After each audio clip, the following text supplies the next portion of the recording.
Being able to ask for and understand directions is a key skill when navigating in English-speaking areas. Here's a guide to help you with this. Asking for directions. Starting the conversation. Politely get someone's attention. Excuse me, could you help me? Clearly state what you need. I'm looking for library. Could you tell me how to get there?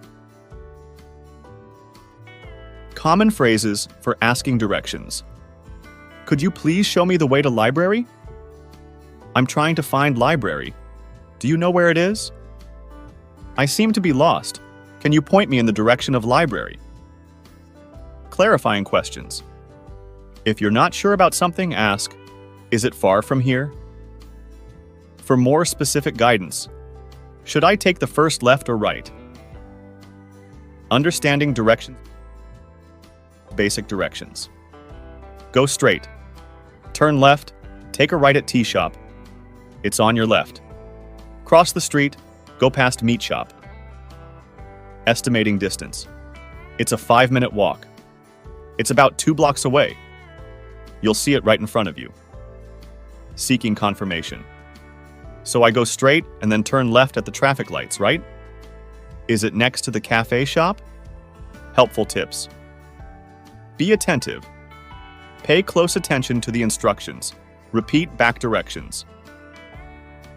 Repeating the directions back to the person can confirm that you understood correctly. Thank them. Always thank the person for their help. Using a map or GPS in today's world, using a smartphone or GPS device for navigation is common. Phrases like, "Can you show me on the map?" can be helpful. Practice scenario. Imagine you are in a new city and need to find the train station.